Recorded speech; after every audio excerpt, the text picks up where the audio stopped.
Okay, let's just get set up. Oh, there we go. Okay, you ready? As I'll ever be. Aww. Hi, welcome back to the Knitting Expat Podcast Channel. I'm Mina and I'm here today with my husband Perry. I'm Perry. And we are going to do the Fibre Friends tag. There's a bunch of questions and I've got them on my phone. And I will actually be posting these questions below the video in the description box, because I've seen a few of these videos where no one has actually posted the questions that they asked, so I had to sit there and when I was watching one of them, just write down all the questions as and when they came up. So there's a couple in here that I've added or changed from what was in the list originally, just because it didn't apply to me. So I will mark those with an asterisk in the description box below, so you can change them if you want, or do whatever. I mean, do whatever you want if you're doing it. Okay, so there's a list of 35 questions. Some of them will be quicker than others, but so let's jump right in. First question: how did we meet in our relationship story? We first met at university on our undergrad bachelor degree. Okay, I'm not used to this. I know. Yeah, we first met at undergrad on bachelor degree. We were helping at the school. It was like an open day where potential students can come and check out the school, and then me and Mina were both there separately, you know, helping people out, and that's when we got to know each other. Sort of became tentative friends from there, and then, well, you know, we were seeing other people and whatnot. We just kept in touch, and then after I'd graduated, when Mina was about to graduate, 'cause she was a year below me, we then caught back up again, and the rest is history. Yeah, and you guys will have heard the story from my perspective a couple of times before. I've done the very original Q&A video I did on this channel, which you can still find on if you actually go to the Q&A thread in my Ravelry group, the video is linked in the top. I go through how we met there as well, so if you want to hear my side of the story, you can see it there. No, well, I think mine's a little bit more comprehensive than yours, that's all. Okay. Question 2, was I a knitter when we met? You knit? I didn't know this. Well, yes, you're funny, thank you. No, that was definitely later in our relationship. What's your favourite thing that I've knit for you? It's probably... That was Derek. It's probably actually one of the most recent things, which was the gloves, what do you call them? Like convertible mittens. Yeah, convertible mittens. They were pretty handy. Yeah, I like those, and they're comfy and they fit well. So yeah, probably those. Oh, hello, Derek. Let's see if he wants to come be on camera. Oh, Hey, buddy. he's Derek. This is one of our 2 cats. Got a little snaggle tooth. Hey, what are you meowing about? You've been fed already. Leila fed you this morning. Okay, so what's your favourite thing that I've knit in general, Derek? You're stealing my limelight here, Derek. You're stealing my thunder. Favourite thing in general that you've done? Yeah, that I've knit. Doesn't have to be for you. No. It's probably... I think the jumpers, to be honest with you. Like, the jumpers are probably my favourite thing, because everyone... I mean, I don't have one.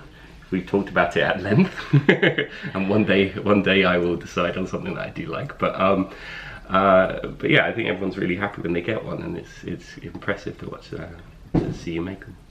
Okay, thank you. Next question: does it annoy you when I knit in public when we're out and about? No, there was an adjustment period when going out in public, just because, you know, seeing people knit in public is not a typical thing that you would see, but I was never embarrassed or annoyed. I mean, okay. Yeah. What is your favourite fibre festival you have been to? Probably a bit of a trick question, because I think you've only ever been to one. Yeah, I only really been to one, which is Rhinebeck. Yeah, which didn't go too well. Yeah, that was terrible. I was so sick. Not because Rhinebeck was terrible, just because he was ill and it didn't, like, he wasn't able to enjoy it because he was sick. Yeah, and I wanted to support Mina on the event and also look after Leila, and I was just projectile vomiting everywhere. Okay, we don't need to details. Oh, I can go into more detail if you want. I mean, it was awful, but... Okay, let's just leave it at that. It was not a good experience for Perry because he was ill, not because the event was bad. I mean, it was everywhere. I need to put like a graphic warning at the very beginning. A disclaimer. Do you hate it when I drag you to yarn stores? No, I think whenever we go on holiday, actually, I'm saying, like, are there any yarn stores that we need to, like, plan for in our schedule? I'm quite relaxed when it comes to going on holiday, but at the same time, I want to know if, you know, if we're going to have to go out of town or go somewhere specifically. Like, we went to the one in Paris. Yeah. La Bien-Aimée. Yeah. We've been to lots, actually, maybe traveling, but yeah. I try not to make it take up too much time, though. I never sort of focus our trips around going to yarn stores. It's like, if we can make it work, then we go, but like I never make it a focus. And if it's like a 2-day trip somewhere, then mean that generally speaking won't try and fit in a yarn store, because you know, usually it means you're going out of your way for a few hours and whatnot. Yeah, when we go away as a family, it's really about being away as a family and less about trying to find knitting stuff. So it's just, if it happens to happen, then it works out, but I don't go out of my way to sort of like shoehorn it into the trip. No. What is the coolest thing you've learnt about knitting? The coolest thing? Or the thing that you find the most interesting?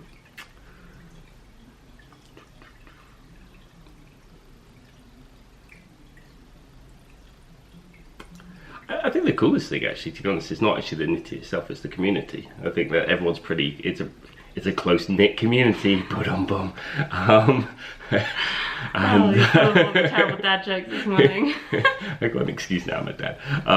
So yeah, I think that's actually the coolest thing, is the fact that there is such a it's a global network and everyone's pretty supportive, and yeah, I think that's probably the coolest thing and the most surprising thing, I guess, since you started knitting. Great. 9. Have you ever wanted to learn how to knit? Not particularly, no. I think, to be honest with you, when Mina and I first started dating, we both had digital SLR cameras, and it was very clear that Mina was like so much better than I was. So rather than us both lug cameras around, I just bowed out.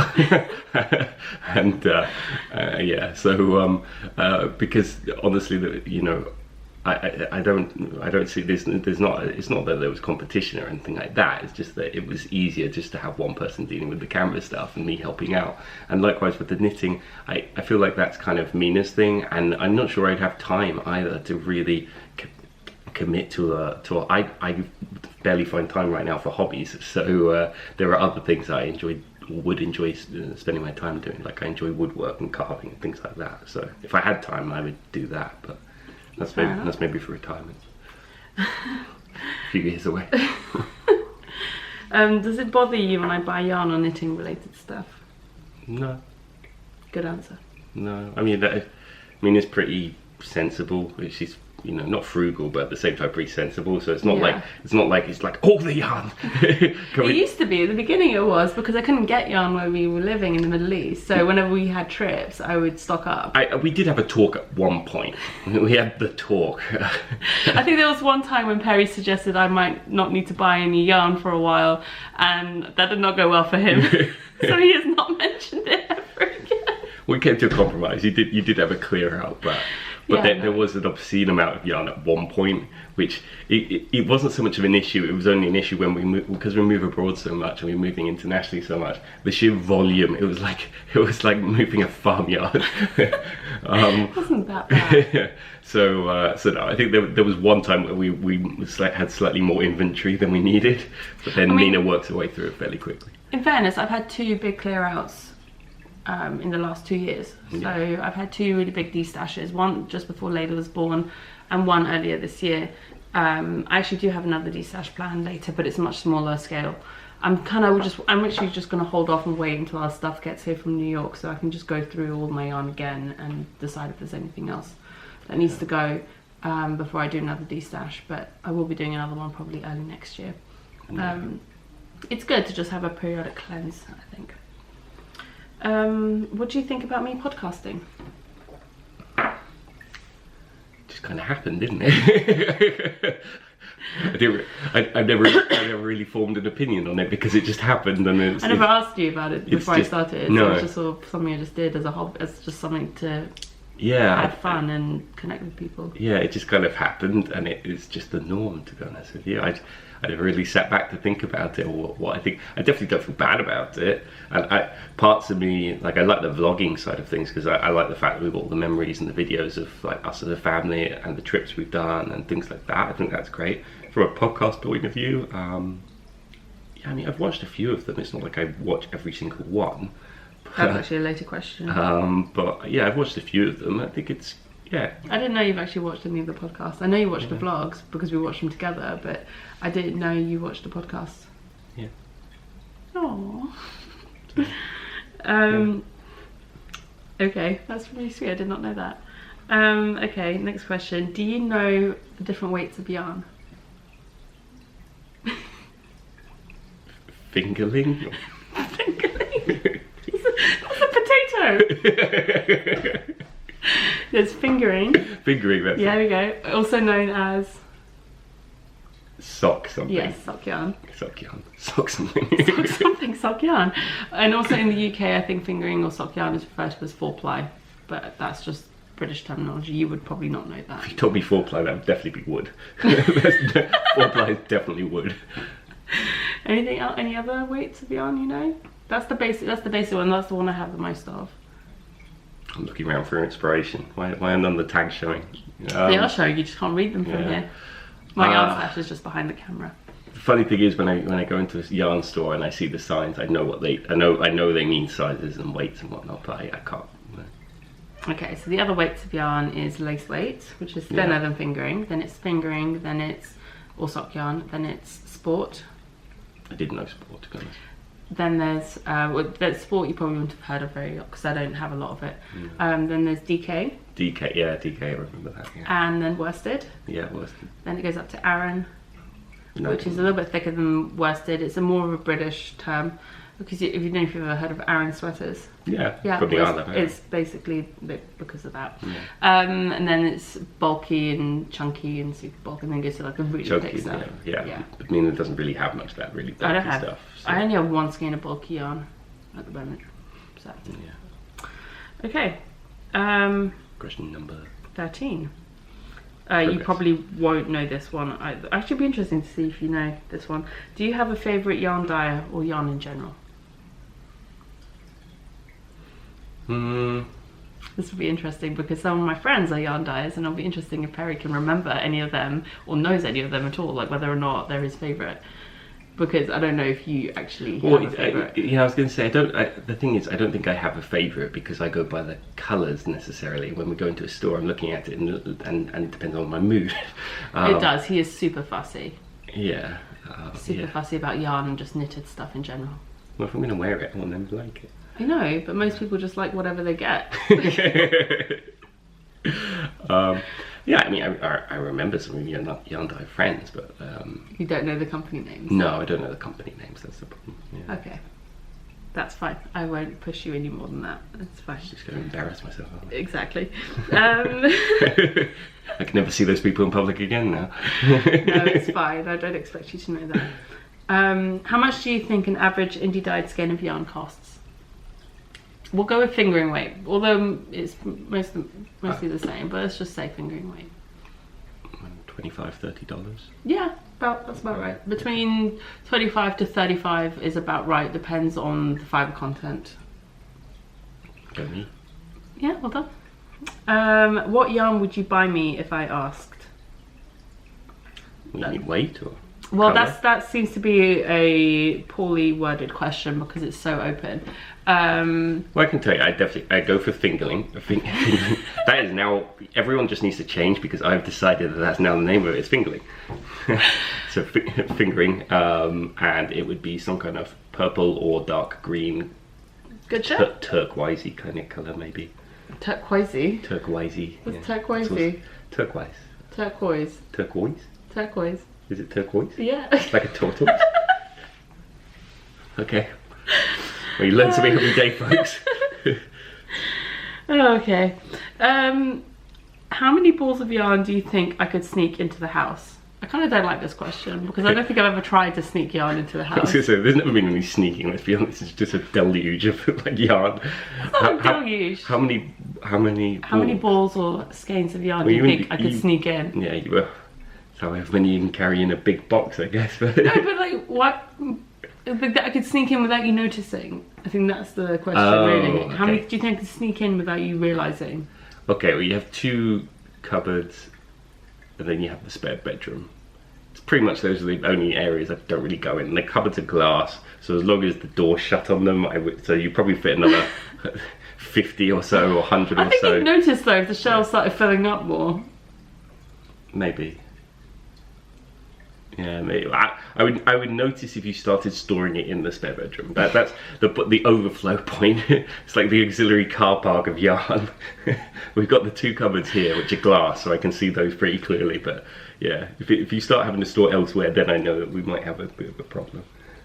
But I don't sneak yarn into the house anyway. I pretty much show you whenever I want to get something. You're very blatant. What goes through your mind when I take you to a yarn shop, fibre festival, or when I get yarn in the mail? When you get yarn in the mail, well, it's just another package, and I'm wondering if maybe there's some licorice or something in there for me. Hint, hint. Usually anything edible that gets sent in packages goes to him. Yeah, I now have competition though. Now Leila's big enough. In terms of going to a store, a yarn festival, what goes through my mind? Well, if we're going to a store or a yarn festival, then I, generally speaking nowadays I'm looking after Leila, so it's like, how am I going to wrangle Leila and stop her from like destroying stuff? Yeah, unraveling all these skeins of yarn.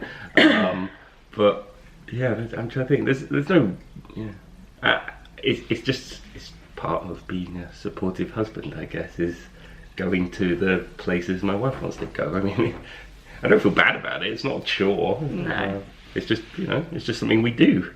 It's like, I like electronics and things like that, so I often drag Mina for no reason, because I'm not going to buy anything for her, to like electronic stores to just check stuff out. Quite literally, just he wants to go in and look around. Because it's better to browse than to buy. So yeah, I figure, she puts up with that. Probably not so much these days, but, she deals with that. A lot in the past before Leila was born. Yeah, so... We did that a lot. So yeah, this is just, balancing out a bit, maybe. What do you want me to knit you?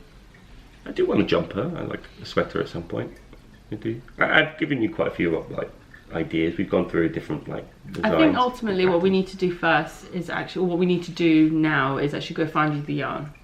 We need to find the yarn, and once we've bought the yarn, then it'll be much easier to find something for me to knit you. Because you're very fussy, and I think this is one of those things that we need to go in person and see the yarn. I may end up having to order it online because the store might not have enough in stock, but I need you to see. Fat now, no, because stores, small quantities usually involve quite a lot of yarn, so stores might not have enough in the same colour, in the same dye lot, because dye lot is also important, that they're all dyed at the same time, so they're the most even. Once you decide what colour you want, then it'll be much easier for me to order it online or so that's whatever. what I would like anyway. Okay. I've got enough socks. I don't need more socks. I really don't need more socks. I've got a few hats, a few scarves. Well, you can never have too many socks. And someone please let him know in the comments below. You can never have too many socks. I think I have like 40 in my sock drawer, and it's still like. Being a supportive husband, I have worn woolen socks in the middle of summer in New York City in dress shoes and my suit. I don't know why I never made you. No, well, because I didn't have all that many other socks at the time, because most of my socks were woolen. I can say that it was warm. It was uncomfortably warm. Let me just put it here that Perry's actually a naturally very warm-blooded person. He doesn't feel the cold the way normal people feel cold.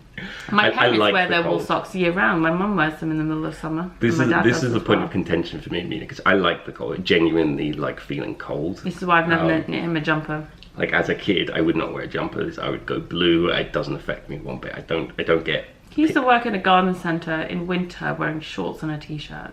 Yeah. This is the man I married. Yeah, so to be honest with you, going to the Middle East for one thing was awful in terms of like temperature and whatnot. Then Mina tried to like notch it up a level by then deciding to start knitting stuff in the Middle East, which was like Yeah, the exact opposite of what I needed at that time. But now we're in sort of cooler climates and whatnot. It's only when it really turns cold that I actually need those things. Because honestly, and let's be honest, if I'm going to knit you a jumper, it has to be fingering weight. Yeah. Because otherwise, you're not going to wear it. It's going to be too warm for you. Yeah, because I'm naturally just always warm. So. Or it has to be like a cardigan that you can leave open. If it's going to be a heavier weight, it has to be a cardigan so you can wear it more like a jacket. Exactly. So. Okay.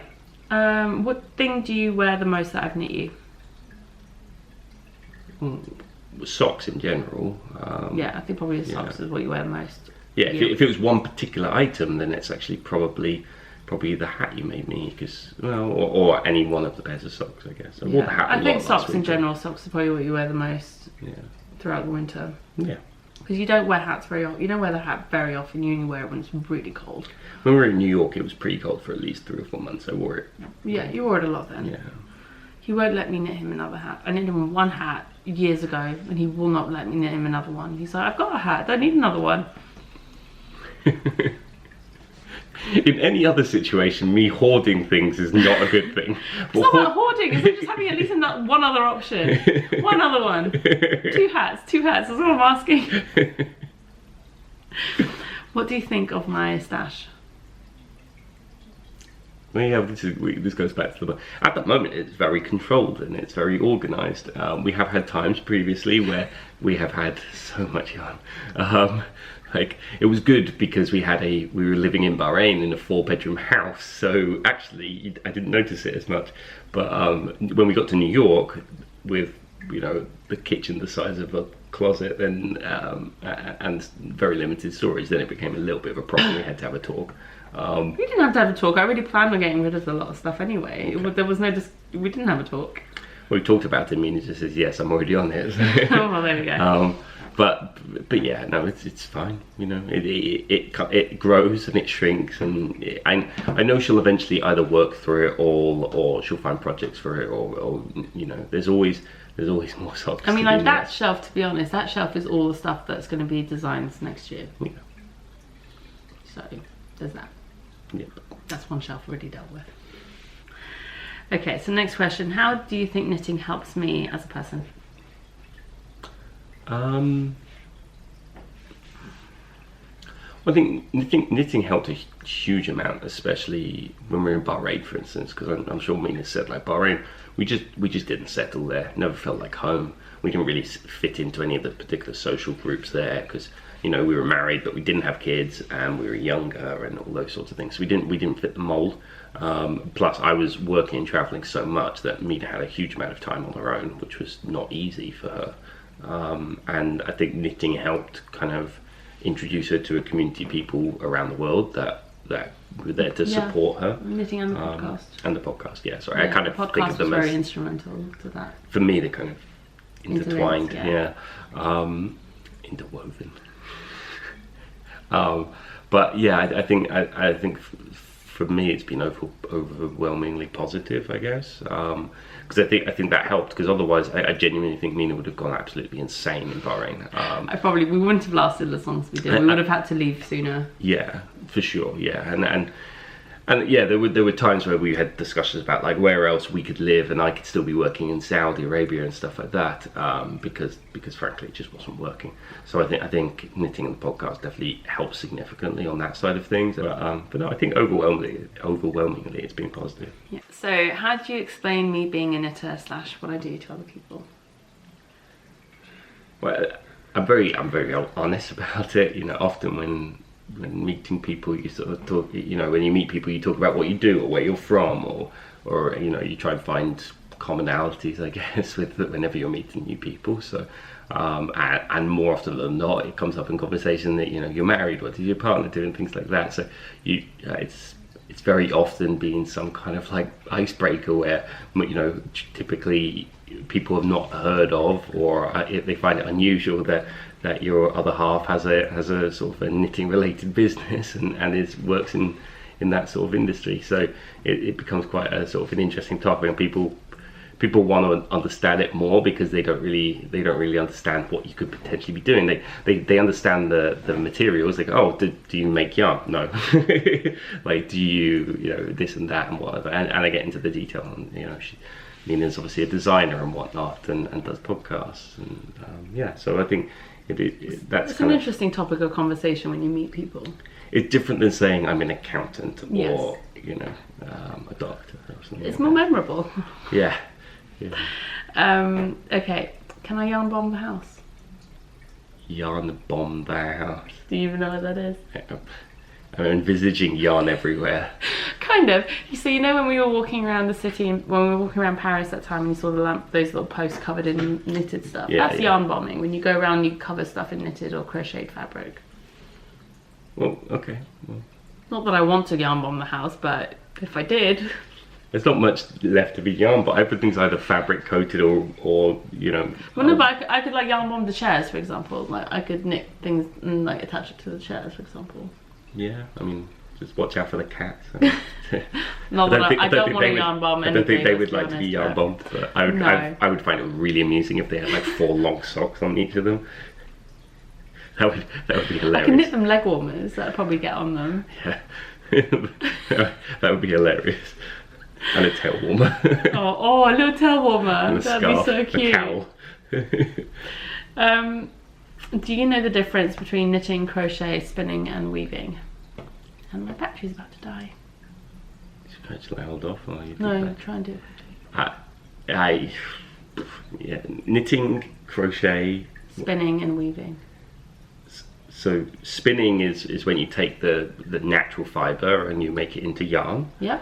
I mean, knitting is when you're using needles to create a garment of some sort. How many? Two. How many? 2 needles. Yeah, okay. Crochet is just like one hooky thing. Yeah, okay. And what was it? The weaving. Weaving sounds like tapestry kind of stuff. So, it's kind of use a loom. Embroidery. No, not embroidery. Embroidery is different. Oh. The weaving's like when you use close. you use a loom. Oh, okay, yeah, Probably would have done something like that as a kid in school. Yeah. Okay. What do you wish my hobby was if it wasn't knitting?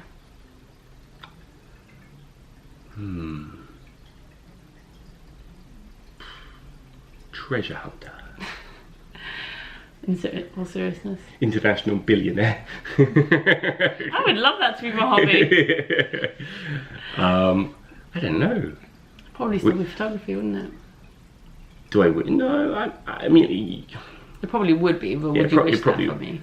No, I think you love photography, but well, it's a hobby. So yeah, I guess, but I still think that is one of your hobbies. It's just to a lesser extent now. You went through the baking hobby phase. That was intense. Because I had nothing else to do with my time. I had lots of spare time and nothing to do, and then knitting came along. So I went through a phase of like cooking and baking a ton of stuff, which wasn't great for us, like waistline wise. Yeah, I got so fat. It was yummy, it was tasty, but yeah, and then knitting came along, and then I basically stopped cooking altogether. yeah. I do cook now, but there was a time when I basically barely cooked. Do I embarrass you when I knit in public / family functions? No. I mean, no, you know, as long as you're not ignoring people and you're talking to people, you don't go, I mean, it doesn't do this, but as long as you don't go sit in a corner and just like that and just being antisocial, that would annoy me if you did that. But no, as long as you're social, then it doesn't. Well, let's be honest, if you're talking to someone, more often than not, your hands are just picking up a mug on your. So as long as you're being social, then I don't see any issue with it. What does your family think about all of this? I think they appreciate the socks. Yeah. I think they're a bit like me. They're surprised that it's taken off and become such a big thing in Mina's life, and our lives now by default. But yeah, I think overall they're happy. I mean, there's. Okay, so what do I knit most of? I mean, let's be honest, it's the socks. Yes, it is. Just in that one sockathon. Oh jeez, let's not go back there. Have you ever watched my podcast? I think we answered this one earlier. Yeah. You said you have a couple of times, but you don't usually watch them. Oh, just like, every second one. Really? No, I'm joking. No, I've watched a few. Because, yeah, there've been times where I just wanted to see what it's about, I guess. You have a natural interest. You never in tell me when you watch it, so that's why. Okay, had to replace the battery. So, what was the last question I asked? Oh, it was the have you ever watched my podcast? We were just finishing that one off. Yeah. Yeah, so I don't watch it regularly, but you have a natural interest in these things, so I want to see what my wife is doing for lots of hours a week. So I've watched a few. Okay, so question 30 out of 35. You're almost there. Do you know what these knitting acronyms are? So the first one is WIP, W-A-P. This was a question that I added in. I thought should be in here because I think it's quite fun. Do you know what a WIP is? I don't really use acronyms a lot when we talk about knitting, but you've seen them sometimes on my Instagram and you've asked me in the past. So I know I have mentioned some of these to you before. Worsted. No. Work in progress. WIP. Oh, WIP. Yeah, so I did spell it out for you. Yeah, okay. But for some reason I said WHIP. No. Yeah, I use that at work. I don't know why I didn't. Yeah. Okay. That's the easiest one. No, okay. It's downhill from here then. The next one's pretty easy as well. What's a faux? F-O. F-O. See, I use that in an entirely different context. It's usually as an insult to someone. Okay. Finished object. Finished object. Oh, yeah. Okay. So you finished the project. This is learning hour with me and Philip here. Okay. What's a cal? K-A-L. You do know this one because we have spoken about it. K-A-L. Knit. You got one word right. Knit. Knit a lot. Almost knit along. Oh, knit along. Ah. You did know that one. I did, yeah. Okay, this one you probably don't know. UFO. UFO. Yeah. Is it object? Is the last one? Yeah. Unidentified. Fluffy object. Unfinished object. Oh. So an FO is a finished object and a UFO is an unfinished object. UFO is usually used to refer to a project that you've kind of abandoned and it's like you've hidden it in a corner and you're trying to forget about it. I don't ever have UFOs. I always finish what I start or I rip it out, but I've never like abandoned a project and not gone back to finish it. Okay. DPN, literally. DPN. Yeah. Again, I don't think you know this one, but double. Mhm. Something. No, I can't think. No, can't. Double pointed needles. Oh, I do know that one. You shouldn't second guess yourself. You should just try. You've got it. Do you know what a progress keeper is? A progress keeper? Isn't that one of the little? No, is that a stitch marker pin that goes in? No. Yeah, it is. It's one that you attach. It's got like a lobster claw, whatever you can attach, and you can move it up, and you can track your progress. Okay. Yeah, you got it. What do you think about my knitwear design business? Again, this was a question I added in because the previous question wasn't relevant. I think it's great. Let's be completely honest and completely blunt. Mina wasn't happy with the career she was doing, and that's obviously how we met. And I'm thankful for that. But at the same time, I'm glad I did it. I'm glad I have those skills and something I can always go back to if I ever felt like it. But even when I was doing it, I always knew that this wasn't going to be a long-term career choice for me. Yeah, and as I said before, I try to be supportive wherever I can, wherever we're able to, do something different. And Mina's done the same for me. I've had career changes, albeit not as dramatic, but she's been very supportive on the things I've tried to do as well. So I think it's great because ultimately your happiness levels are 100% higher, if not more. You get to focus on something that you enjoy. You get to meet great people.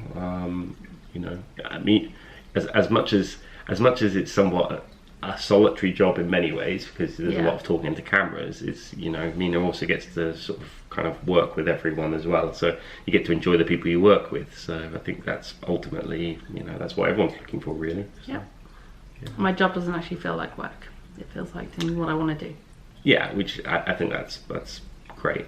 Yeah, I mean there are a few things about it that feel like work, but it's more like the admin side, but the actual designing aspect of it is what I enjoy doing. Yeah. Do you have a favourite pattern that I've designed?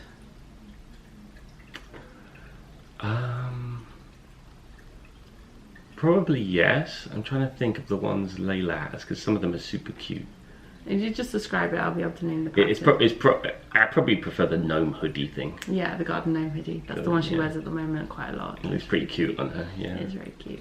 Do you think Leila will grow up to be a knitter? I think there's a reasonable chance that she will know how to knit. Will she be as intense on the knitting? I don't know. She probably won't be as a child, let's be honest. She won't have the patience, or I don't think she'll be as into it as I am, obviously, as a child. I think she'll have an interest and want to know what I'm doing and want to be involved in it. But do I think she's just going to be sitting there cranking out projects when she's 5 years old? Probably not. This is not a sweatshop. You know what I mean. You know what I mean. That wasn't what I was getting at. But okay. But to be fair, I do think she'll know how to knit. And I've noticed a couple of the schools that we've been looking at around here, even though it's a little way off. Actually, some of the activities they have are like art projects and whatnot. They're actually knitting related. They teach the kids to knit. So, I think chances are it'll be an easy win for her if she does choose to knit. I think she'll, if not knitting, I think she'll at least learn how to crochet, because I feel like for kids crochet is probably easier because it's just one thing they have to manage, whereas with knitting it's 2 needles and the yarn, whereas with crochet you have the yarn in one hand, the hook in the other, and it's kind of, I feel like hand-eye coordination wise it's probably a little bit easier for kids to pick that up. I don't know, maybe I'm wrong. I've not tried to teach a kid how to do either, so we've always said that with Leila, she's very opinionated. She'll tell us what she wants to do. Yeah, I'm not going to force her. Yeah, if she doesn't want to knit, she doesn't want to knit. It's not something. But judging by how excited she got about me winding yarn last night, I think she definitely has an interest. Yeah, she's definitely excitable about it. I'll try and remember to insert that footage at the end of this because it's really quite cute. All right, last question. What do you think of when I say, when you ask me when I'll be done, and I say just one more row? I have not, that's a definition of time that is not defined anywhere. I don't know whether a line is. That is a measure of time. Seriously, just one more row is it's a measure of time to a knitter. Is it an accurate measure of time? Is it in 5 minutes? Is it 10 minutes? Is it an epoch? Is it, I don't know if we're going into next century. That's the problem, is I don't know when you say just one more line, I don't know whether that means that I need to wait, whether I'm going to burn food. I have no idea. This is a common discussion with me. It's like, can we please use minutes or some other kind of metric measure that I can at least equate to? It usually means somewhere between 2 to 5 minutes, depending on the project. That's the thing, because I have the sense to know, well, if it's socks versus like a jumper, then fine, okay, there's gonna, one is gonna be longer than the other. I still have no idea how long. I mean, we could have 3 more kids by the time she's done. I have genuinely no idea. Hey, I'm not that slow. But yeah. Anyway, I think that pretty much wraps it up for today. Thank you for joining me. It's the first time you've been on the podcast, officially in a sit-down video. You've been on vlogs, obviously, but you've never been in a sort of sit-down, chatting to the camera kind of video. Yeah, and I survived. Yeah, he was a little bit nervous, but you did great. Thank you. Thank you, everyone. All right, thank you for watching. I'll be back again soon, hopefully with a proper sit-down podcast, because it has been over a month. And so hopefully probably next week at this rate. I'm not sure if I'll get to it this week, but fingers crossed. And so I'll see you guys again soon. Take care. Bye. Bye bye.